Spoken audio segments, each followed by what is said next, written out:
Well, welcome those who are tuning in to today's Saturate webinar. And yeah, as you continue to jump in, feel free to let us know in the chat where you're coming in from, and then use the Q&A feature to ask questions that we will then eventually get to in the last half or last 20 minutes or so of our time together. But as we start, it's just worth acknowledging that 2020 has already felt difficult and wearying and divisive. And now over the summer, or at least in the US, our news cycles are going to shift from those versions of wearying and difficult and divisive into November presidential election, which means that what we have to look forward to for the rest of this year is more difficulty, more weariness, more divisiveness, more division, certainly in this nation. And we know that that will overflow beyond. And so here's why we're doing this. Every Christian's view of politics is shaped by someone or something. And the goal of these summer webinars hosted by Saturate is to help shape a view of politics around things that we know to be true in the rest of life, the gospel, the Bible, the story of God, because we believe that there still is good news. There's even good news for that kind of weariness and difficulty and that kind of division. And so for 8 weeks, every other week, we're going to help church leaders equip your people to address even biblical issues that have become polarized and political. That the gospel is still good news in political systems and political tension. So that's our goal for these hot months of the summer. So today's our first of 4 webinars on the gospel and politics. And I'm honored to have Trillia Newbell and Travis Wussow, both of whom serve with ERLC, which is the Southern Baptist Convention's Ethics and Religious Liberty Commission, as the 3 of us discuss today the gospel for our political divides. So Trillia and Travis, hello and thank you. Thank you. Thanks for having us. Yeah, my pleasure. Let me pray for us, and then we'll have a little bit of a conversation, and then we'll get to questions and answers. Yeah, Father, as we were just praying before folks started jumping on, you are the great unifier. You are the one who is both the perfect reconciler and the one who gives to us as followers of Jesus the minister of reconciliation. God, we know from your scriptures that you break down every dividing wall. And as hard as it seems to believe that right now, given all the dividing walls that are just so overt in this season, God, we thank you for your word that reminds us of truth even when we have a hard time believing it. So I thank you for Trillia. I thank you for Travis. I thank you for the work they've done, the perspective they bring, the experience they have, and the way that they have chosen to pursue you and worship you and glorify you through thinking of things like the gospel and political divides. Pray that you would teach us, you would guide us, you would shape our conversation today, and would it be above all things glorifying and worshipful to you. In Jesus' name, amen. All right, so for folks who don't know you guys, Trillia and Travis, why don't you just give us a quick little snapshot of who you are, and then your role specifically as it relates to kind of gospel and politics. Trillia, would you mind starting? Sure. My name is Trillia Newbell, and I am an author, and I work with Travis. I've worked with Travis for quite some time now with the Ethics and Religious Liberty Commission of the Southern Baptist Convention. And I'm also an acquisitions editor with Moody Publishers, which is exciting. With politics, I do not work or dive deeply into policy. I'm mostly thinking about discipleship, and that's how I walk, and that's what my ministry is in general, is thinking about discipleship and discipling others so that we can go and make more disciples. And so that is my general work. Great, thank you. Travis? Yeah, so I am a son of the great state of Texas. I find myself in DC these days. I'm married. Today's actually my anniversary. It's my 13th anniversary. Happy anniversary! Yeah, thank you. And we have 2 wonderful daughters who are going into 2nd and 4th grade, such as 2nd and 4th grade are these days, I suppose. But we live in DC now. My role within ERLC is I lead our public policy office, and which is federal, state, and we do some international work as well. But as I mentioned, I'm from Texas originally. I lived in Austin for about 15 years. I served on staff at Austin Stone community church way back in the day, which I think is where Ben and my paths first crossed. But yeah, just happy to be here. Happy to have this time to chat with you guys. Yeah. And I love the kind of even areas, the kind of buckets you each fit in, from the discipleship, the relational side of things. Not that Travis doesn't like discipleship, but more on the policy and the broader kind of governmental side of things. And so I feel like the perspectives are going to be rich as we consider this topic from a few different angles. So I'm also a wife and a mom. Travis mentioned his family, and I was like, oh, I found my family. I have two beautiful children who are older than Travis's. My son just turned 14 yesterday, which is ridiculous to me. Mm-hmm. And I have a almost 11-year-old, so a boy and a girl. Very nice. And you're in Franklin, Tennessee. Yep, and I've been married for almost 17 years, so that's awesome. Wow. Yeah. So you got Travis beat in every thing, every category, except for height. If you see us together, that's true. That's true. Great. So diving in, let's start with kind of some of the disunity and division that we see. And again, we know that in 2020, there's plenty of different categories for division and disunity. But thinking specifically of politics, and again, not that they can even be separated from each other, but thinking specifically of politics, Travis, I'm curious, you're in DC, seems more divided than ever. Partisan division seems to matter more polarization. Yeah, what are you seeing as it relates to cultural and partisan divides? Yeah, so I mean, I would say DC is more divided than it ever has been in my lifetime. I don't know if it's more polarized than it ever has been. But you know, I have talked to there's a guy in my small group who served in the Reagan administration and has lived in DC, lived and worked in DC for some time. And, you know, he was telling me just this weekend that everything in the 60s does not compare to how things feel right now, which I thought was pretty surprising. And you'll hear different sort of opinions about that. But we certainly have some challenges ahead of us, and we're in an election year, which means that things are even more polarized than they ordinarily would be and ordinarily are. And I think that as we sort of look around at the various conversations that are playing out in our culture right now, I think we all can just sort of say instinctively that. That the raw sort of cultural resources that we have to, have a cohesive culture, they're not great. We definitely have some challenges. The other thing I always like to talk about when talking about DC polarization is that there really in some ways are two DCs. There's sort of real DC that is honestly kind of low drama, just people, getting their work done, getting bills passed, renaming roads, new post offices and that kind of stuff. And then there's the performative DC that you see on cable news. And, unfortunately that performative, aspect has an upstream impact on the way that all of us think and perceive what's happening in our nation's capital, and shapes our perceptions about what life and work is like here. And I think one of the best examples of that is the Cavanaugh hearing, where if you watched cable news, you would have thought that Washington was on fire. But I remember I was on the south side of the Capitol on the day of the hearing, and I thought, I'll just walk all the way across, walk through the Capitol, walk to the Senate, and just see what things are like. And there was nobody. I didn't come across any protests at all, even though the cable news networks had found all of them. So, I do think we are certainly are divided as a nation. I don't want to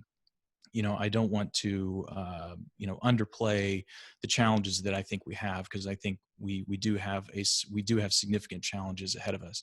But at the same time, there's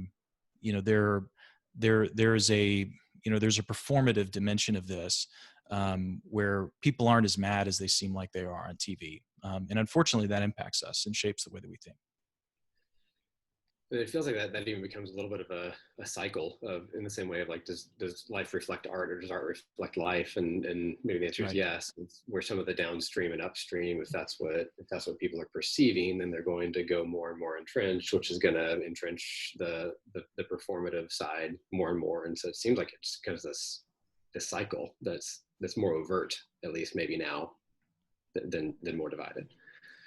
Yeah, I think that's true. I mean, I don't want to filibuster too much, but I mean, people talk about politics being downstream from culture, and what we mean what I mean when I say that is that the elected officials in DC are a reflection of the communities that sent them to DC.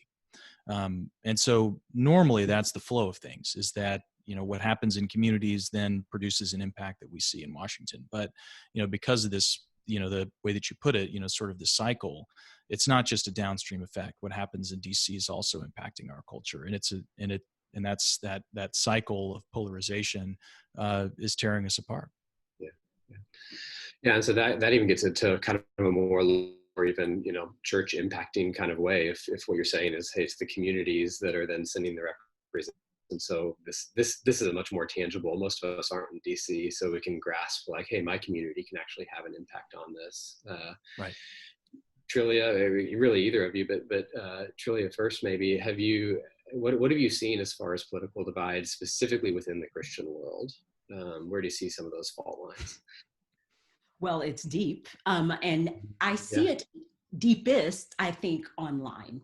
So I think kind of what Travis was saying, that you're going to see probably the height of it because of what people are consuming, and then it flows out online and in Twitter or Facebook and social media. If I walk out my door, I don't feel it as much. Now, I will say I had a conversation with one of my dear neighbors who expressed a lot of, she just fear, and shared a lot of the conspiracy theories and as truth. And I was able to speak truth and love, and we were able to have a real conversation. I think that that's the difference between what you see online and versus our neighbors, is that you can, when you're in relationship with someone, you can have an actual real conversation and lovingly adjust needs and mutually pray and encourage one another. But that actually is one of my concerns, is kind of what Travis was alluding to with the upstream, is, and this is an area of concern because I have such a heart for discipleship, is what are we ingesting and continuing to absorb and believe it as truth? I think that's part of why you see so many impassioned pleas and fear and this divide. We're feeding our souls cable news.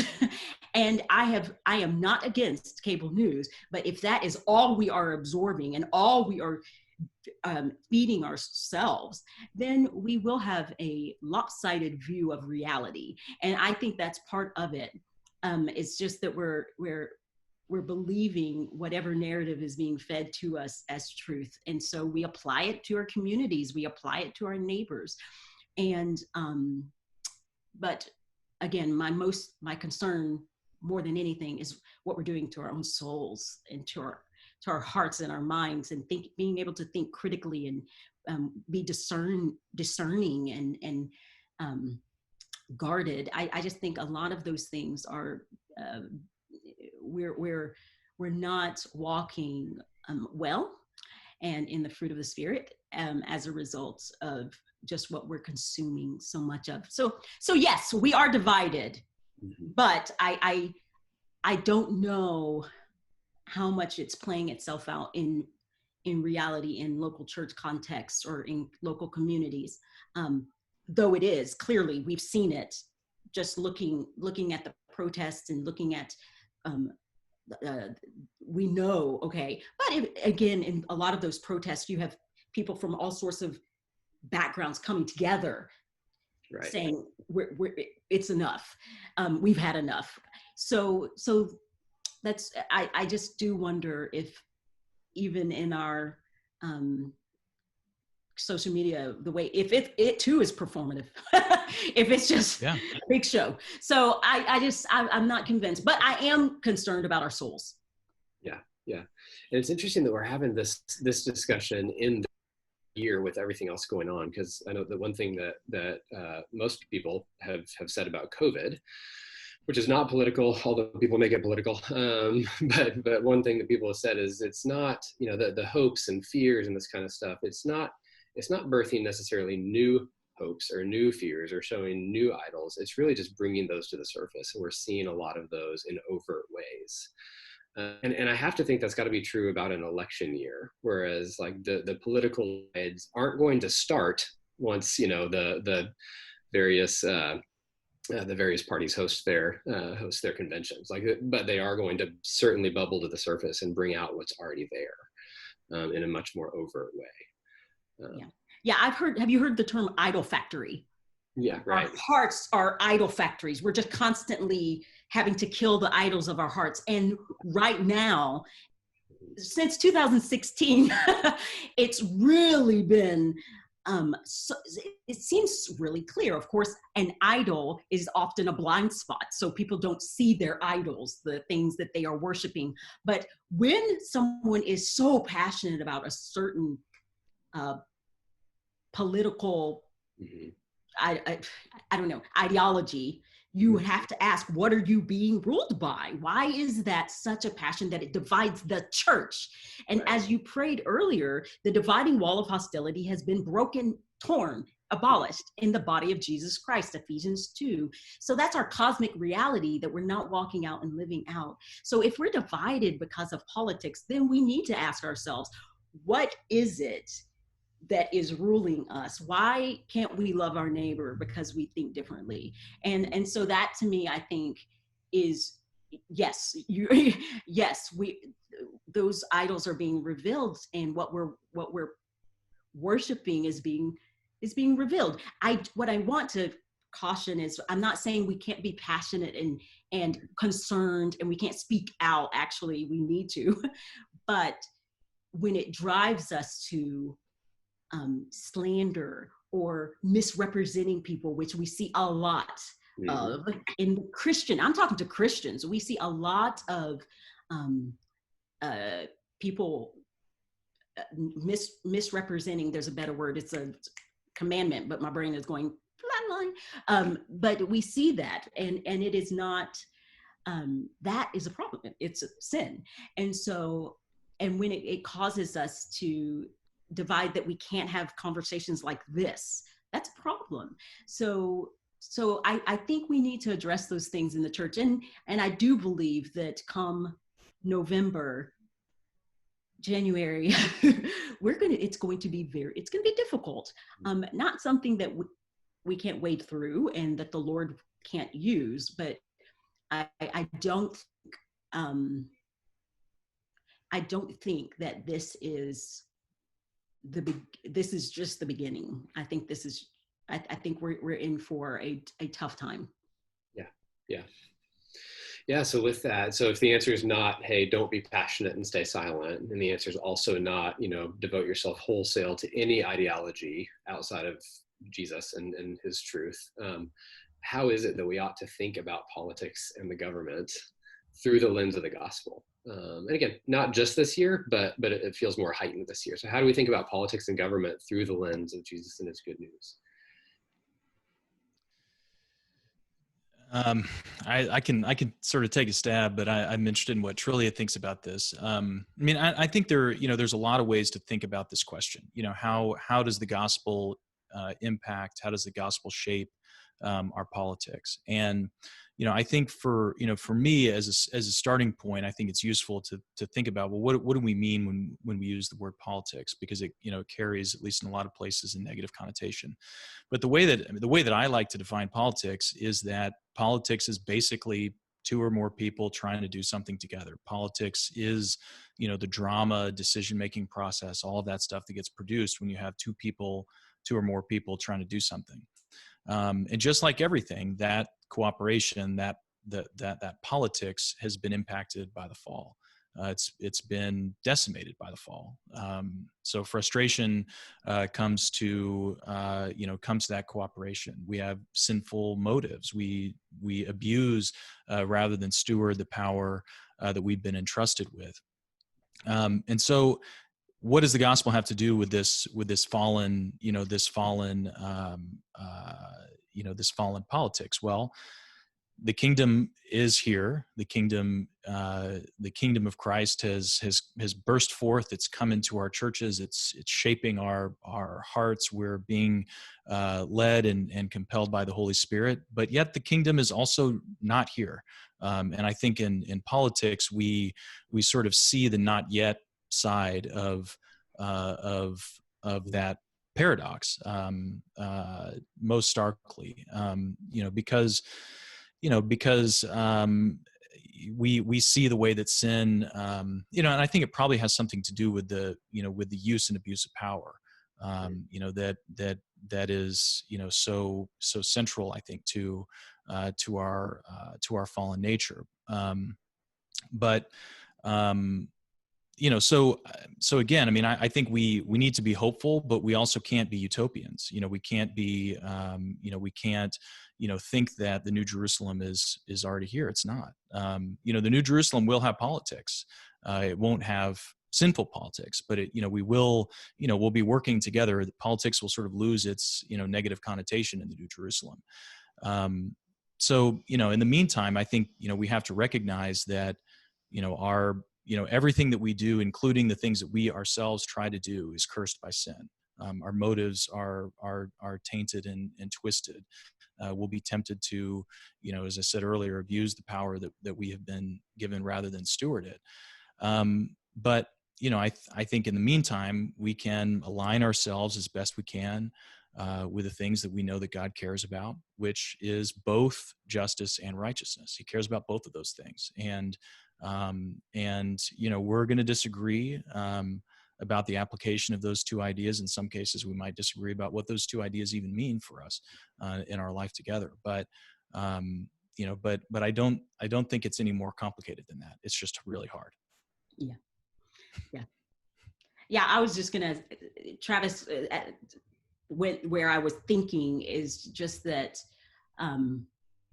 you hear increasingly Christians say that they are kind of on an island on themselves. They don't fit very comfortably in our two-party system because neither platform speaks directly to the gospel or Christianity at all. And so when I was thinking about politics and the gospel, I just thought for us, we are just called to something greater and something set apart, which makes it informs the way we engage our culture. It forms the way we engage policy, and hopefully for the better, but we have to pray and ask God to guide and lead us. But that's why that's why we're uncomfortable. That's why there's tension in the things that we're deciding as we're engaging in the culture or as we're engaging in politics and policy, is because we are not made for this world. And so there is this tension that we're going to have that we should have. And then as we apply them, I do think that there are two ways that we can work out the justice and the righteousness that is pleasing to the Lord, or as that we can pray is pleasing to the Lord, because as Travis has already said, the application of it's going to look different, but love God with all our hearts, mind, soul, and strength. That's who we worship, and love our neighbor as ourselves. So apply those things, and we will at least attempt to do what we can with, because the scriptures don't give completely clear, okay, on things like, should this light pole be installed on highway? Who knows? I mean, right? So we have to ask God for guidance. How do we love our neighbor as ourselves and worship God as we do this? Do you think the light should be installed on the highway? I Do do we not. have a little bit? Yeah, what do you think, Travis? My apathy towards the light is probably, I'm convicted. The light is not a gospel issue, but it's light into darkness. So we could go all the way down. I love the simplicity of that, and on some level, Trillia, like there's the tension, right? Is like, well, what do? We need to pray. And every Christian rolls their eyes. Well, yeah. But what else do we need to do? Kind of thing. And it's like, no. Like the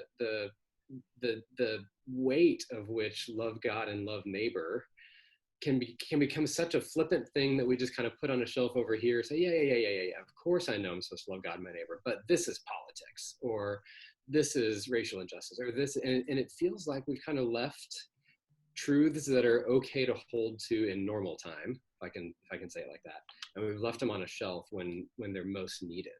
They so inform everything that we do, and right. All of the laws summed up in those 2 commandments. So if we need to be in our Bibles, and I don't say that tritely.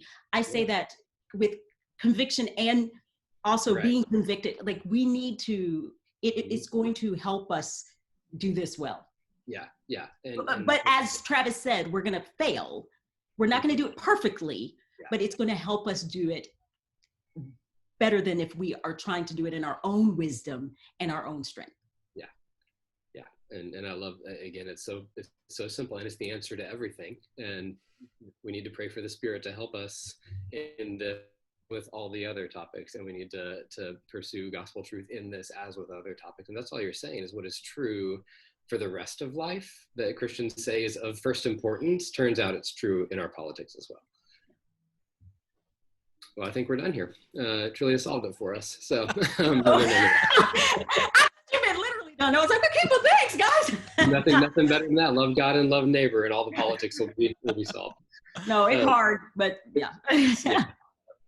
I mean, to the difficulty, like Travis, I remember in a different conversation, I heard you define politics as more than one person working together. And that in of itself, like, just floored me, because it feels so, I know there's people working together in politics, but to your point about the news and the public side of things, together is just not a word that seems to have any weight in politics right now.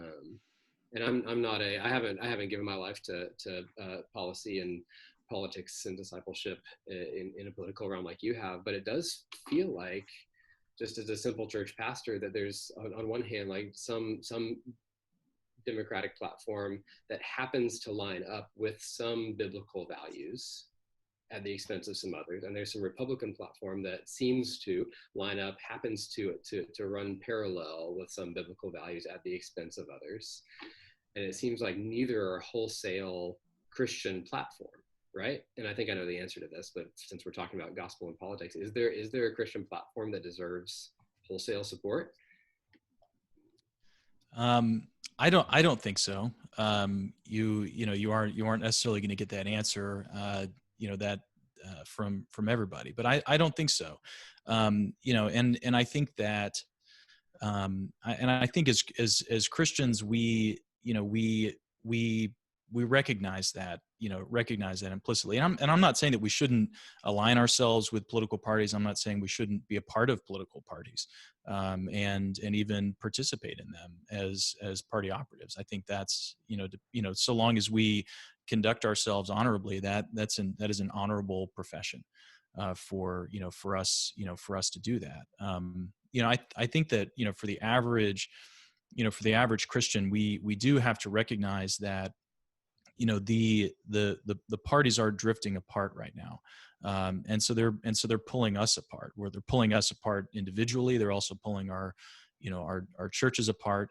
But going back to what to one of the points I made at the beginning, we are also doing this we are both the object of this polarization. We are also the cause of that polarization, because the parties are reacting to what we're saying in some cases, as Trillia pointed out earlier, online. And how we're conducting ourselves, But, I think the other thing I think we have to recognize with the vast majority of what makes up, political platforms, is that these are matters of wisdom, about which people disagree, and I think reasonably disagree. Of course, that's not true with every issue. As Trillia said, I think it's important for us to know what we believe and to stand with conviction on those matters which are clear. But the vast majority of the stuff that DC does day in and day out, the Bible doesn't really speak to them as clearly as we might think that they do. Or there are issues where where there's biblical data on both sides of the issue, and it basically boils down to wisdom. Again, that's not everything, but it is a lot of things. And so I think going back to your original question about how can we think about parties, how can we think about our participation in them, I think it's an area where we need to be discerning. We need to be thoughtful, and most of all, we need to be consistent in the way that we're thinking about these issues, and we need to be willing to hold our tribe accountable to the same standard that we hold the other tribe.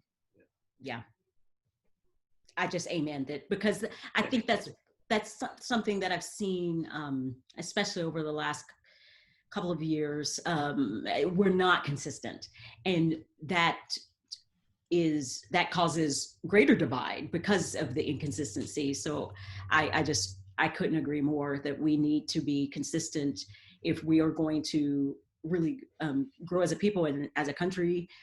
I'm really speaking directly. I know we have Toronto here, but I'm speaking directly to the United States.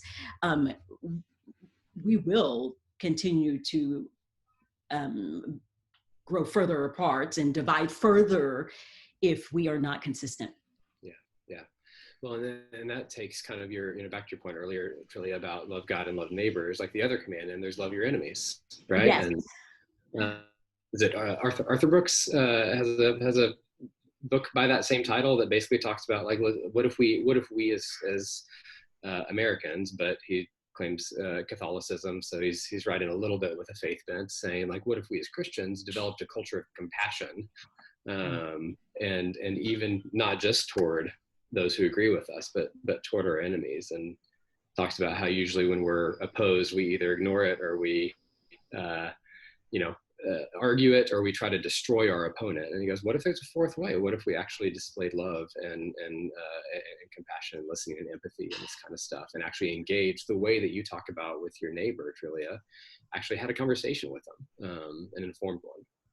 That can be and really Ed from Toronto just said that it happens there too. Yeah, There's totally does, yeah. So I really think, actually, if we polled any place, because of Travis's point earlier, that we're in the already but not yet kingdom, waiting for the Jesus to return, it would happen anywhere in the world.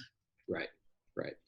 Yeah, and anything we just wholesale put our trust in or our hope in, just like COVID, like masks will solve it. Masks haven't solved it. This politician will solve it. It hasn't solved it. Anything we just wholesale put our hope in other than Jesus, and anything we take as wholesale truth other than God's is going to let us down. Back to your idol factory part. So with all that, like there's tensions that we've talked about nationally. There's tensions that we've talked about even neighborly. Let's zero in on kind of shaping churches and helping leaders shape churches a little bit. All the questions that have come in so far, and feel free to start populating the Q&A, but they've all been on social media, about social media. So let's engage that. What are some charitable ways to disagree while remaining united on biblical issues?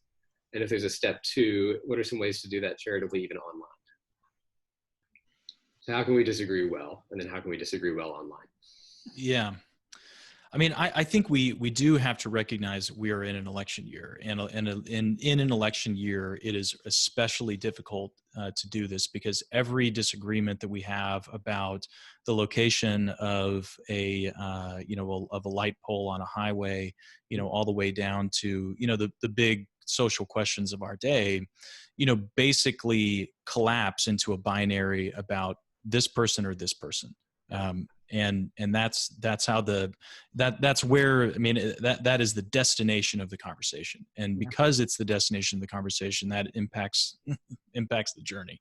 And so I think we have to recognize that right now is an especially difficult time to do that. Again, I don't think that there is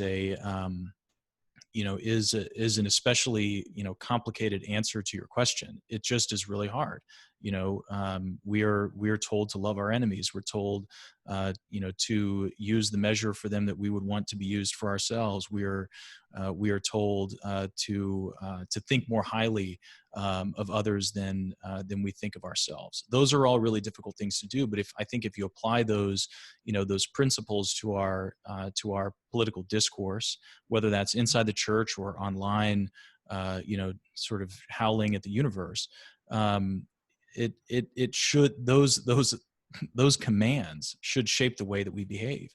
It should cause us to, I think one of the most obvious examples of this, and you see this every election year, every 4 years, we all of a sudden start believing that people who disagree with us want to destroy America or want to, wipe America away. I mean, we know that that's not true.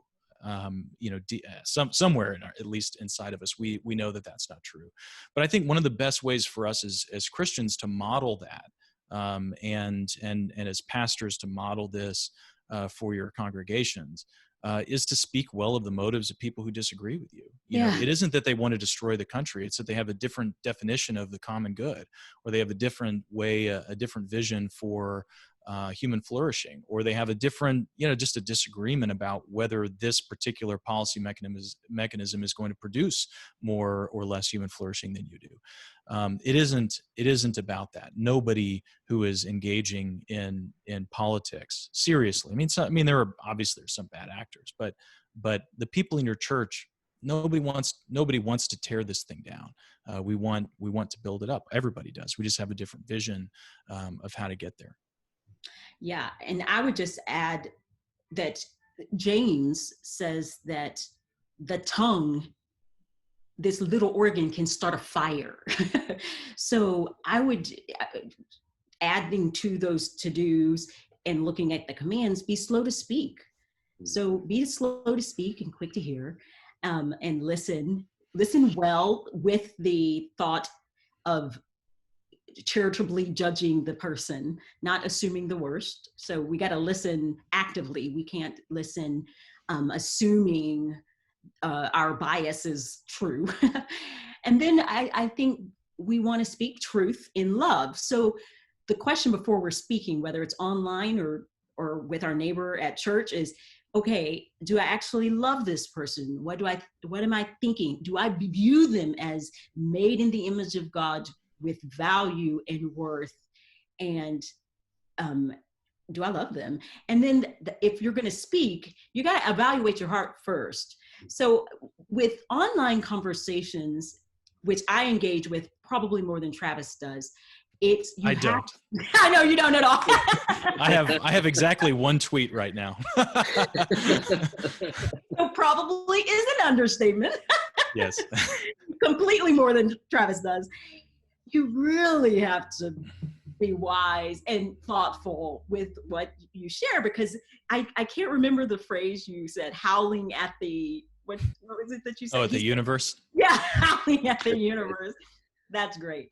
Yeah, but as you howl at the universe, each avatar, for the most part, if it's not a bot, is a person behind it. So a tweet you're sharing to people. And so I think we have to remind ourselves, I think often on social media, we can kind of separate, or I don't divorce the personhood of nature. I don't know why we do this, but it's so evident that lots of times we would say something on a social media platform that we would never say and like ever to a person in in person. So we probably ought to think of that as we are engaging, that we are engaging with people. Also, again, I'm speaking to church people who are Christians. People will know us by our love for one another. And so we've got to think well beyond ourselves.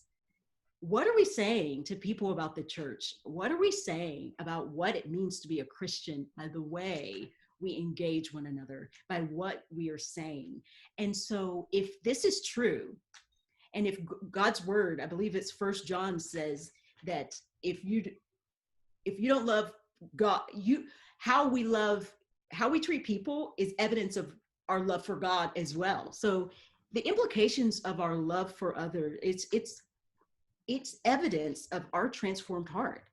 And so we want to be ambassadors to Jesus. We want to be lights in the darkness. We've got to think beyond ourselves, beyond winning an argument, beyond owning whatever that means, people. We need to love them, and that's going to be very hard and death. It's going to be dying to ourselves to do any of what Travis or I have suggested. And that's something that I have to ask myself constantly, die to myself, because it's hard, especially when you think you're right. So you want to, it's not about winning. And that's what I think we're going to have to think about come October, November, etc. If I can add just one thing to this, and that's, I think in some ways, how should pastors think about a situation where you have somebody in your church who's being hateful online? Going back to the paradigm of of the kingdom of heaven being already but not already here and also not yet here. The kingdom is already here, most of all inside the church. The church is the outpost of the kingdom of God on earth. And so I think that this is uncomfortable. It's awkward. It can create drama and friction. But I think pastors, think of it this way. If you had somebody, who was in your church who was showing up to Bible study, or was, hanging out in the foyer, shouting at people, berating them, calling them all kinds of names, you would deal with it. You would call them into your office and you would deal with it and say, you're not talking like that. Not here, not so long as you're a member of this congregation, because that's not what we do.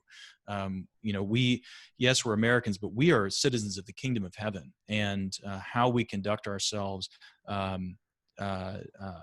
speaks to that, bears witness to that. But also that citizenship has demands on us, and so we're not going to act like that here. Not in this congregation, not in this fellowship. Online is no different. And I know churches. I know of churches. There's a church here in DC who, regularly calls people in when they're acting hateful online, and I'm grateful for it, because I think it speaks to it shows how seriously those churches are taking the fact that they are an outpost of the kingdom of God here on earth. That's really good. I'm also going to talk to the pastor, because I had a gal ask me, she was asking me for suggestions on churches. I gave her a suggestion and she was like, that person online, I don't know. And so pastors also, you really need to evaluate your engagement, because people are looking for churches. They're looking to you as examples. And I think that, like Paul says, imitate me as I imitate Christ. We want to look to imitate and to be guided. So just as you're discipling your people, you also have to ask God for self-control, because people are going to be looking to you as leaders. Yeah.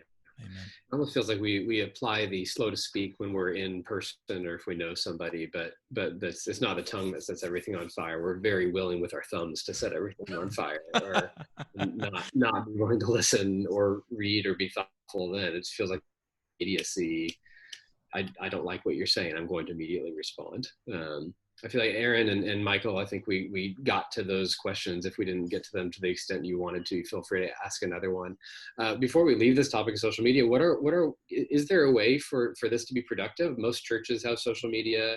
Many pastors, many Christians have social media. Is there a way to engage productively and helpfully and build relationships even online? Yeah, since I'm online and Travis isn't, I'll answer that. Yeah. I would say yes. I would have left probably a long time ago if there weren't some really rich relationships and dialogues. And I've had conversations with people who would be on different sides of the aisle, if you will, or even theologically different in what our convictions and how we interpret the scriptures. And so yes, the answer is yes. There is a healthy way to engage difference, just like in the local church. Obviously, we're not all the same. We are different. And so there is a possibility to live in the beauty of our diversity. It just takes a lot of depth. I think I said that before, but there is a part of kind of what Travis was saying, where we look to people as more important than ourselves, and we honor the Imago Dei, the image of God in them, and we ask the Lord for help to engage well with wisdom and discernment and grace. And so I think that we can be a light. That's why I don't want all Christians to withdraw. Right. This is where people are engaging the culture. So I want Christians to be there, because this is where a lot of our news is coming from. This is where this is where it is. So I say we stick it out, but as long as we can. But I just think we just need deep discernment. Travis, in all of your online expertise, anything to add? I don't have anything to add. Then bringing it less from the online platform to maybe some in-person church gatherings. Well, I guess those are all online as well, actually, right now. But if we're thinking about like shepherding our congregations, what are some ways that you guys have seen churches do well with leading a year, specifically this one, but we haven't gone through this one yet. So, what are some ways that pastors can shape and shepherd? Yeah, I mean, I think we've already talked a lot about kind of modeling disagreement and modeling, how to speak to somebody who you disagree with. I mean, I think, you can apply all those principles to your preaching, to, public prayers, those kinds of things. But I think in an election year, I think the greatest temptation that churches, particularly, more urban churches, I've spent most of my life in, sort of a more urban, but generally still like a white church setting, but that's more diverse. And I think one of the temptations for pastors who are in those kinds of environments that are, Soma churches, one of the temptations is to make your church a politics-free zone. We're a politics-free zone. We don't talk about politics here. Well, guess what that means? Only the majority opinion gets to have a say. Only the majority opinion is given permission to speak. And so if you are a dissenting voice, what a politics-free zone means is you don't get to say anything. You need to keep quiet, otherwise you're distracting people from the gospel. You're producing disunity and those kinds of things. And so, in some ways, I recognize I'm sort of talking out of both sides of my mouth here. On the one hand, we do need to fight for unity, but I think that when we try to sort of silence all discussion about political issues, what we're in some ways what we're doing is we're creating a false sense of unity. We're creating a false unity. We're saying, peace where there is no peace, even in the midst of our churches. And one of the things that I thank God for in these last few years is that my brothers and sisters who have a different skin color, who have a different background, who have had different experiences, are speaking up. They are sharing their perspective in a way that voicing their dissent. in a way that for me, as at least for me as a white guy, feels feels new. It's hard for everybody, but it's new. And I think as even in an election year, we need to find ways to nurture that disagreement and to allow it to exist within our churches, because again, I mean, going back to the vast majority of the stuff that we disagree about politically is stuff that people can disagree about. It's okay for people to have a different perspective on. And so I think within our, we as pastors, you shouldn't be surprised when there is disagreement in your church, and you shouldn't try to eliminate it. I mean, we can't in some ways, this side of the eschaton. Eschaton. I didn't go to seminary. I'm just a dumb lawyer from Texas. Yeah, and it feels like that. I want to attribute this right. Like, I think it's Jonathan Lehman who talks about, like, there's a few straight line issues, like thou shalt not murder. Like we're going to agree on that. And then there's so many. I think he calls it like crooked line or dotted line issues, and those are the ones. Like this is an area that I'm more passionate, and Travis might not be, and Trillia might be somewhere between the two of us, and then Trillia has her and all of those things are valuable. It almost feels like, I mean, from Genesis, God created night and day differently, but to work together for his glory. And that seems to track all the way through what we're going to see, from every tribe, tongue, nation in Revelation. And then even back to the dividing wall where we kind of started our hour, was kind of going, if God really does break down every dividing wall, he doesn't make us the same. No. He's more glorified when we, as our differences, come together in a way that we can only say, God did this. We have no reason to be together. I have I think of the street outside of the building our church gathers, where there were increasingly large in 2016, increasingly large Trump signs and Hillary signs on one hand, and on across the street from each other. When one got a bigger sign, the other got a bigger sign, and this kind of stuff. And I had this thought, like, what if both of those people were part of our church, and they could disagree that, signagely, eschaton, I get to use the word signagely. Not really. But what if they could both walk together to our church gathering and sit next to each other as brothers and sisters, and then know enough about the religion that they would never do either of those things. They would not walk to our gathering, and they would not have sat together as brothers and sisters. But is there a way that God could do that in our churches? Yeah, I just want to speak directly to pastors again, since this is, I think, your majority audience, or the people you're trying to serve. Preach the word. Yeah. I was just thinking about all the different texts that could serve people to think through politics so that they can have conversations well. And I really do think that if you, I mean, the Bible's not talking about justice, and I mean, there is so much talk about politics and how we engage. Is it Romans 13? How we engage the government? Yeah. Think about race. I mean, Genesis to Revelation, it's all in there. And so I was just, Numbers, I believe it's 12 or 13, interracial marriage, it's in there. So if we really get in the word, and if you teach the word, it will help them, your people, understand and have these conversations even in a richer, more informed, and, Lord willing, more discerning way. So I kind of hope for courage for pastors, not to be afraid of those hard books, Amos or whatever, Philemon, and really engage the scriptures. Ephesians 2 is not preached a lot past verse 11, 12, 10, Yeah. Get 11 through the end, and you will see, I mean, gosh, how that could shape and encourage your church towards unity. And it could be pretty remarkable. So I just want to encourage pastors to preach to the word. Yeah, that's good. I've got time for, I think, one more question that came through a second ago. That level of discernment is tough. This is before you started talking about preaching the word, Trillia, so you may have answered part of this, but how do we share the discernment on what issues can be differentiated on, and which ones we cannot?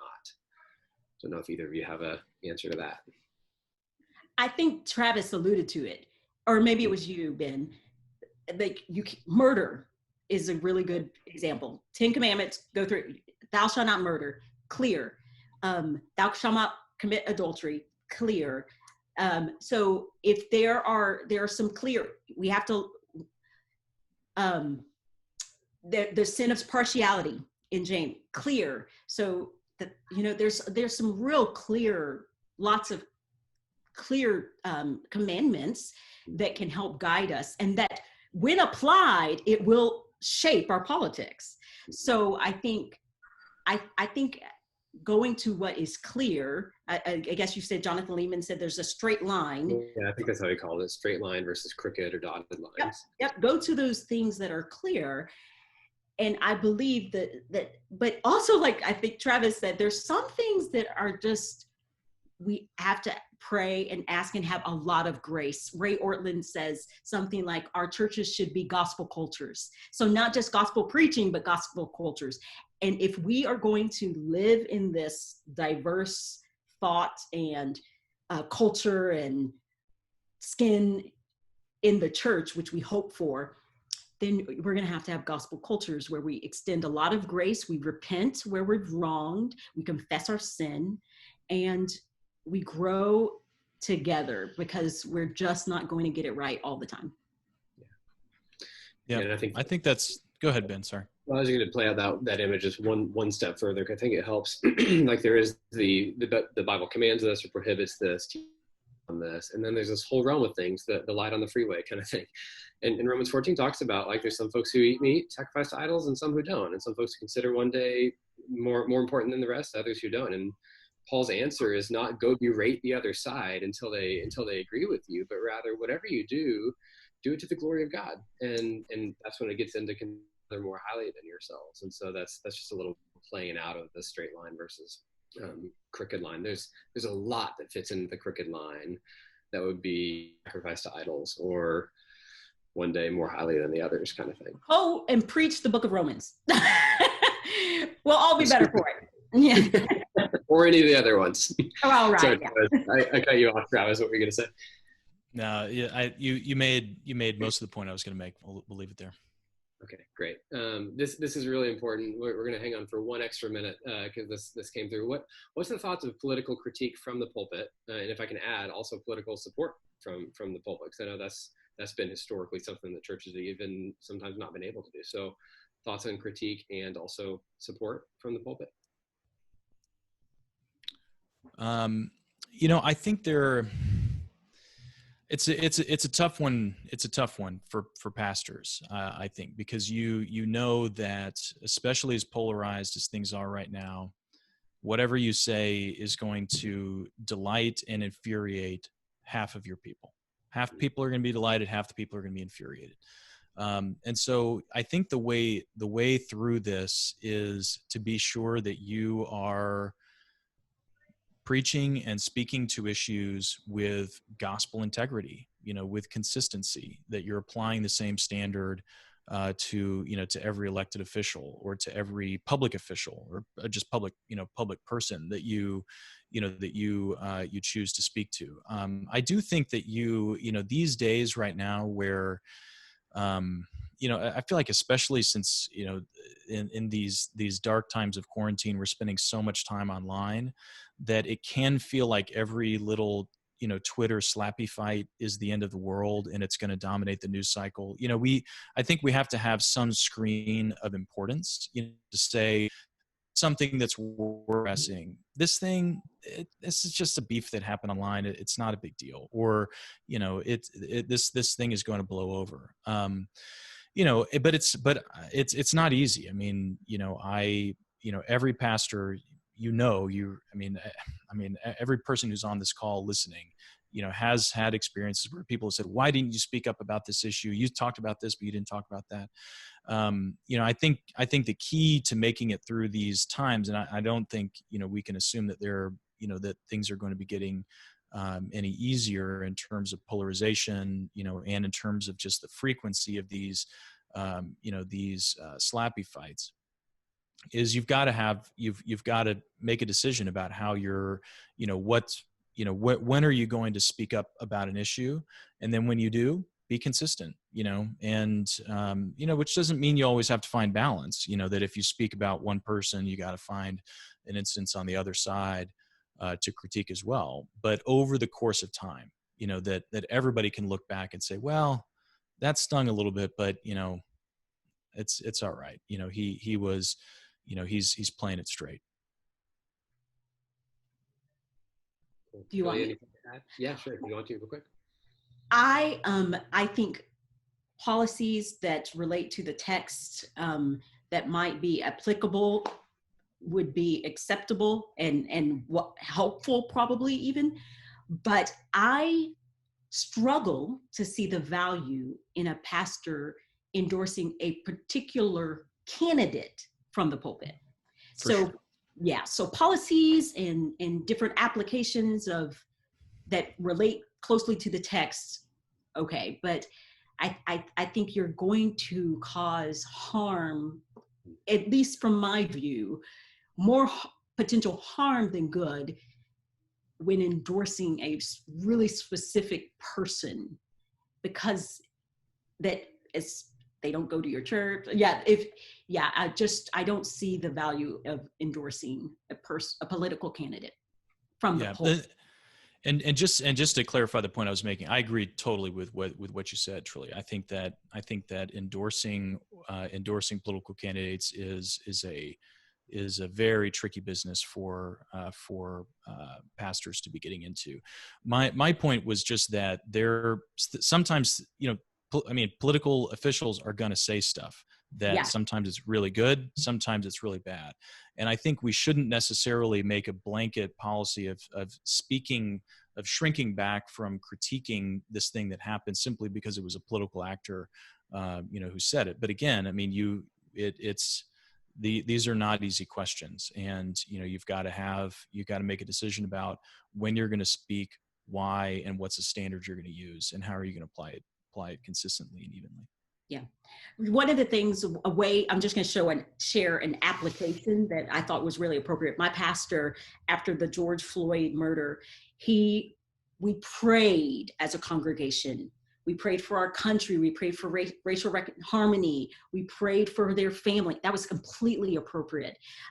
We lamented together. There's a Life Sunday, I can't think of what the name is, we lament of the death of babies in the womb. So there are really appropriate ways, I think, to do this. And so Travis and I are in the exact same page. Because those are not inherently political. Those are imago Dei. Those are gospel issues. They're Christian issues that go way beyond social justice or anything else. And they've happened to be politicized or happen to be polarizing in a huge way. Yeah, and they need policy. There needs to be. So, but as church people, we can also lament, and we can also pray, and we can also engage together as citizens of a state. We can also vote, and we can engage policy, but from a church standpoint, just talking about the pastor, how he could apply that. So that is one way that a pastor could engage his church on these very hard issues and help engage the heart in it. Perfect. Great. All right. You stayed on a little longer than you committed to, you guys. So thank you for hanging out. We've covered a lot of ground. We could talk for hours more on this. I feel like we've kind of just touched on a few things along the way. So thank you both. There's loads of resources and past webinars and a series that Saturate's put out on this topic, the gospel and politics. And if you know Saturate, you know that part of our goal is to see how the gospel applies to all of life, including politics. And so lots of resources on that. In 2 weeks, on July 20th, we have our next gospel and politics webinar. And this one is politics through the lens of the story of God. So we'll see you all then, but that wraps us up today. So Trillia, Travis, thank you. Everybody, thank you. See you next time.